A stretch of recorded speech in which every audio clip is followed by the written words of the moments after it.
Unit number 1, lesson number 2, National Education, an essay written by M.K. Gandhi. This is the second lesson of your first unit that will be very important to you for your examination. It is an essay. It will be making more than 200 objective type questions. Those are very needful to you. If you are properly attentive, only then you can attempt those questions, otherwise not. So, this is the duty to understand them fully, correctly. अब तुम इसको ऐसे पकड़ लो, थोड़ा मैं समझाऊंगा, तुम full stop बताना मेरे को बताते हुए आप लोग. So many things have been said about my views on national education. क्या उत्तर बना आपका? हिंदी में अनुवाद क्या हुआ?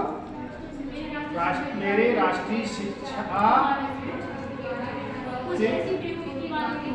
के विचार के बारे में बहुत सी बेहूदी बातें कही गई हैं जो शायद जनता के सामने में न रख पाऊं. Okay, this is the translation of the first line.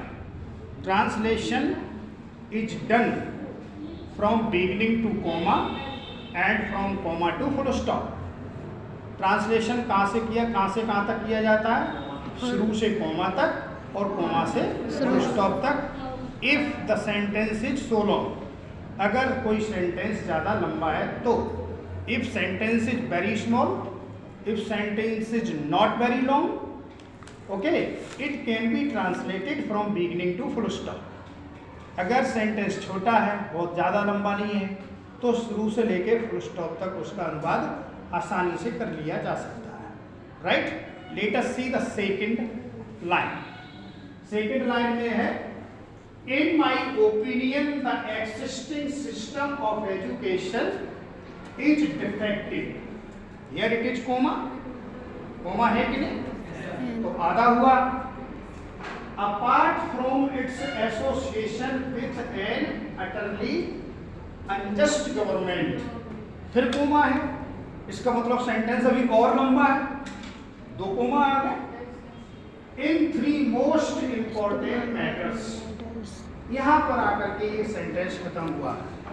तो अभी तक इस पैराग्राफ में कितने सेंटेंस हुए? यहां तक मात्र 2 सेंटेंस.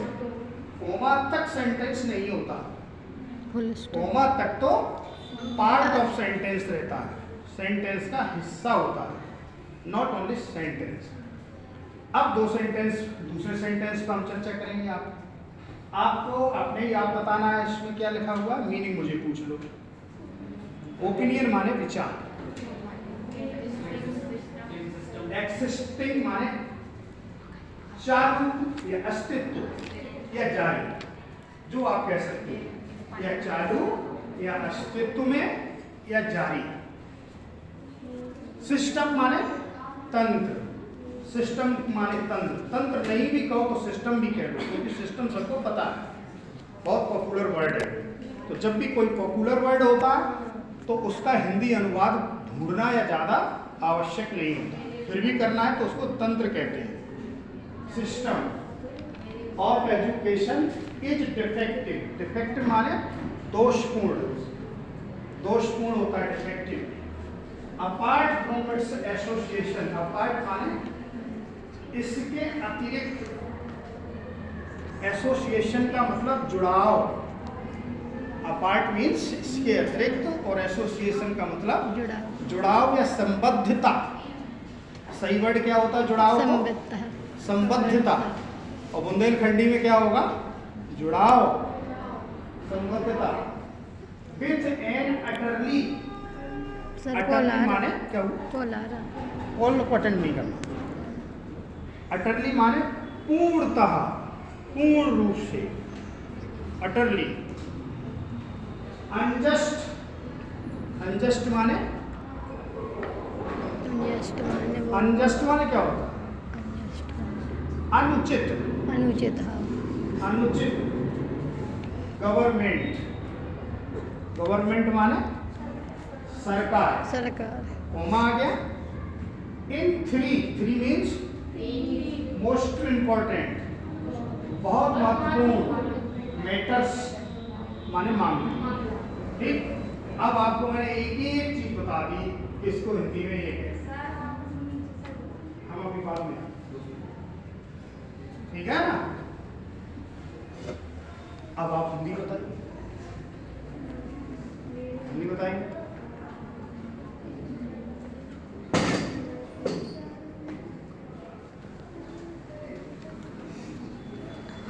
कौन बता पाएगा?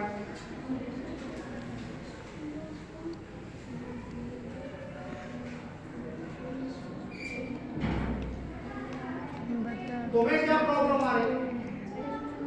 आपने मुझे संदेशा दे दिया, मैं जाऊं या नहीं जाऊं?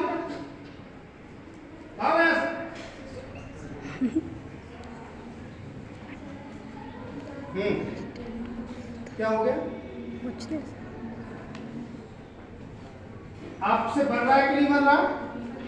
बता दो। नहीं बढ़ रहा हो तो सुन लो।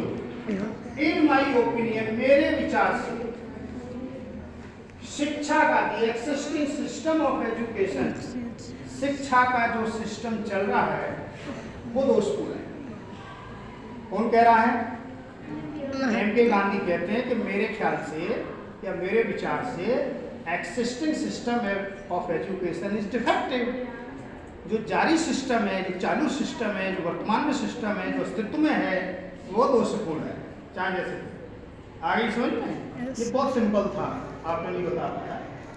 Apart from its association with an utterly unjust government, बहुत दोषपूर्ण तो है, इसके अतिरिक्त कि यह अनुचित सरकार द्वारा से जुड़ा हुआ है। अनुचित सरकार क्या? एक तो अंग्रेजों की सरकार थी, अंग्रेजों की सरकार अनुचित है। देश तो हमारा है, सरकार अंग्रेजों की लिए अनजस्ट गवर्नमेंट है। उस समय गांधी जी जब ये बात बोल रहे थे या लिख रहे थे, तो दी ब्रिटिशर्स वर रूलिंग हियर, तो अंग्रेजों की सरकार, किसकी सरकार? अंग्रेजों की। तो इसलिए वो कहते हैं अपार्ट फ्रॉम इट्स एसोसिएशन, ये तो बात सब जानते हैं कि ये सरकार अंग्रेजों की, इसके अलावा भी बहुत सारी दोषपूर्ण चीजें, भले ही वो दूसरों की सरकार थी, अगर वो दोषपूर्णता और न दिखती उन्हें तो ये बात नहीं जोड़ते कि अपार्ट फ्रॉम। बोले पहला दोष तो यही कि अनजस्ट गवर्नमेंट है, और दूसरा दोष, तीसरा दोष और जो इसके अंदर दोष के अंदर दोष भरे हैं, समझ में आ रहा ना? तो वो ये बात हो गई, डिफेक्टिव है, दोषपूर्ण है, apart from its association with an utterly unjust government in three most important matters. अब कितने दोष हैं इसमें शिक्षा में? तीन दोष हैं। राष्ट्रीय शिक्षा में, गांधी के समय की राष्ट्रीय शिक्षा में कितने दोष हैं? ये भी ऑब्जेक्टिव टाइप क्वेश्चन बनेगा। 3 मैटर्स, 4 मैटर्स, 5 मैटर्स, तो कितने दोष हैं? 3 ज्यादा। 3 कौन कौन से? नंबर पर डाला हुआ है। It is based upon foreign culture to the almost entire exclusion of indigenous culture। एक ही लाइन है, कोई कॉमा नहीं है। इंडिजीनियस माने होती है देशी, इंडिजीनियस माने देशी, देशवादी, और एक्सक्लूजन माने खुलापन, इंटायर माने संपूर्ण या पूर्णतः, कल्चर माने संस्कृति, ऑलमोस्ट माने लगभग, फॉरेन माने विदेशी। अब कौन सा मीनिंग बचा? सारे मीनिंग आ गए कि नहीं? इंपॉर्टेंट मीनिंग यहाँ नहीं रखते, यहाँ रखते हम बता रहे, समझ में आई ना? अब बता सकता कोई? बता भैया, तू कोशिश कर रहा है, 2-3 लड़के ट्राई कर रहे हैं, खड़े हो जाओ। क्या नाम है? अभिनव। अभिनव बोल। एक्सक्लूजन माने खुलापन,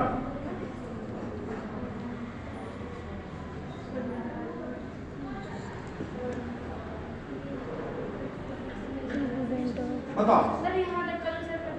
कल्चर माने संस्कृति नहीं सर, ये पूरी तरह से विदेशी कल्चर पर निर्धारित है, निर्धारित नहीं, आधारित आधारित है। है। ये पूरी तरह विदेशी संस्कृति पर आधारित है। संस्कृति पर टू दी ऑलमोस्ट, यहाँ तक कि यहाँ तक। लगभग, ऑलमोस्ट माने लगभग, आप लगभग। बातचीत में गड़बड़ बोलते हैं, ऑलमोस्ट ऐसा हो गया, ऑलमोस्ट वैसा हो गया बोलते हो ना, तो वही ऑलमोस्ट है।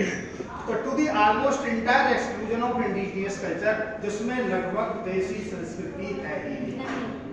ठीक, यह विदेशी कल्चर माने संस्कृति पर आधारित है इस हद तक, टू दी ऑलमोस्ट, इस हद तक कि इसमें देशी संस्कृति है ही नहीं। है ही नहीं। नंबर 1 तो दोष यही है ना।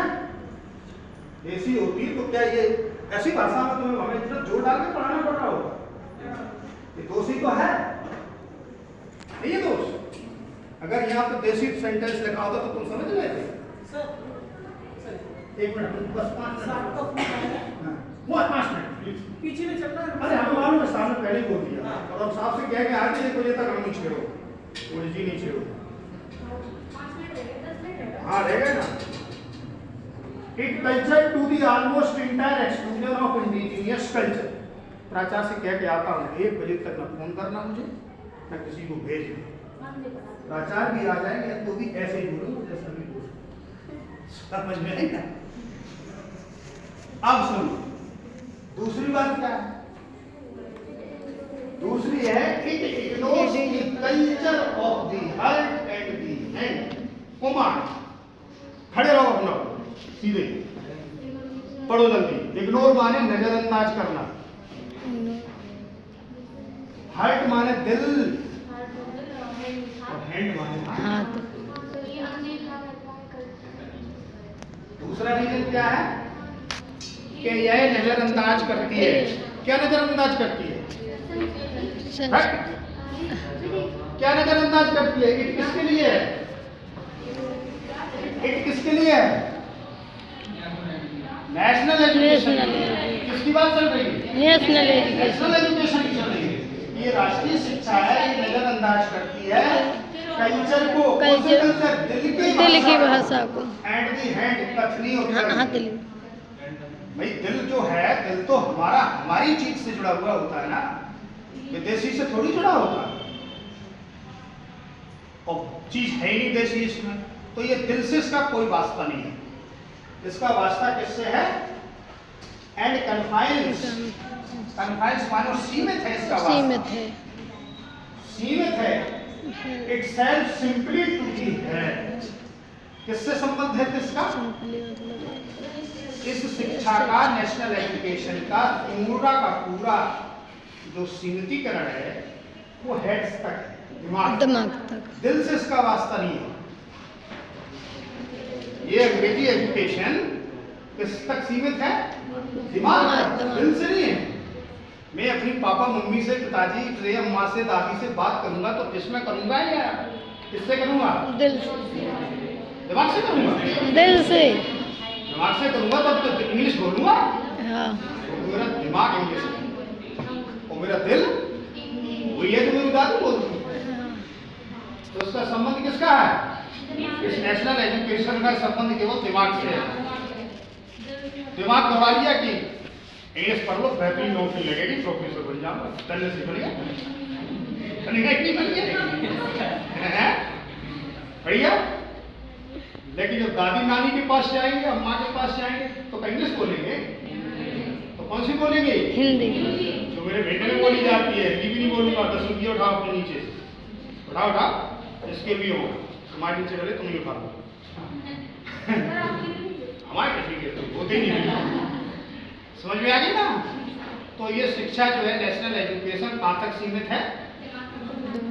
दिमाग तक सीमित है। इसका दिल से कोई वास्ता नहीं है ही नहीं। उदाहरण मैंने अपने दे दिए, ठीक है। Confines itself simply to the head. 2 बातें हो गई। कौन कौन सी बात हो गई? पहली तो ये विदेशी कल संस्कृति पर आधारित है, इसका देशी संस्कृति से कोई लेना देना है ही नहीं, नंबर 1। और दूसरा, इसका वास्ता केवल दिमाग तक है, दिल से और हाथ से इसका संबंध नहीं है ही नहीं। हाथ से संबंध हो तो हम अपने पिताजी को पैसे छुएंगे ऐसे, है ना? और इंग्लिश कल्चर में टाटा, हेलो, समझ नहीं? तो याद हो गया। तो इसका हाथ से संबंध तो है, मतलब है ना, कुछ किसका नहीं है, दिल से नहीं है। तो पट से जाके माँ के पैर में झुक जाओ, ये हमारा कल्चर है कि नहीं है? है सर। तो एक तो वो वहां तक सीमित है। तीसरी बात, रियल एजुकेशन इज इम्पॉसिबल असली शिक्षा foreign medium through a foreign medium. Sir जो असली शिक्षा है वो फॉरेन बेस पे मतलब नहीं है। असली शिक्षा विदेशी माध्यम से देना संभव है ही नहीं। विदेशी मीन्स अंग्रेजी भाषा। आप में से इंग्लिश मीडियम चलते हैं सब है, सबकी शिक्षा खराब नहीं है सर, हाँ? हिंदी नहीं, मीडियम। हम तो इंग्लिश मीडियम की बात, क्योंकि फॉरेन मीडियम जो है, फॉरेन मीडियम, इसका मतलब इंग्लिश खराब है? इंग्लिश खराब है क्या? इंग्लिश बहुत अच्छी है, ये बात समझा करो। इसलिए तो गांधी कह रहे हैं, गांधी खुद इंग्लिश में लिख रहे हैं इस नॉलेज को, गांधी खुद इंग्लिश में पढ़े हैं। इसका मतलब ये नहीं कह रहे कि वो अंग्रेजी का विरोध कर रहे हैं। और तुम्हें ये अंग्रेजी वाले से पढ़ा रहा है, और क्या पढ़ा रहा है? हिंदी पढ़ा रहा है, भारत की कल्चर पढ़ा रहा है। तो इसलिए तो गांधी ने पहले ही कह दिया कि बहुत सारे लोग हमारे विचारों को समझ ही नहीं पा रहे। अंग्रेजी मीडियम में शिक्षा देना सही नहीं है। अंग्रेजी मीडियम में शिक्षा देना इसलिए सही नहीं है कि वो हमारे जो देशी परिवेश है उसको सही ढंग से एक्सप्रेस नहीं कर पाए, समझा ना? इसलिए तो मुझे आपको ये हिंदी में समझाना पड़ रहा है। पढ़ रहा है क्यों पढ़ रहा है? अगर आपका इंग्लिश मीडियम इतना अच्छा होता तो इस निबंध की भावना आप समझ लेते।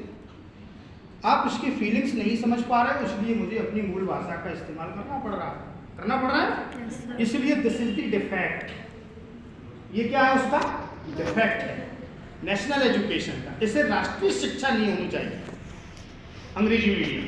अंग्रेजी मीडियम इसलिए होना चाहिए कि जिसको लगे कि हमारा इसके बगैर काम नहीं चलेगा वो कर लो। अब यहाँ का आदमी क्या करता है? अंग्रेजी मीडियम में तो पढ़ा रहा बच्चे को और कह रहा हमारे बच्चा को हिंदी तो आती ही नहीं है।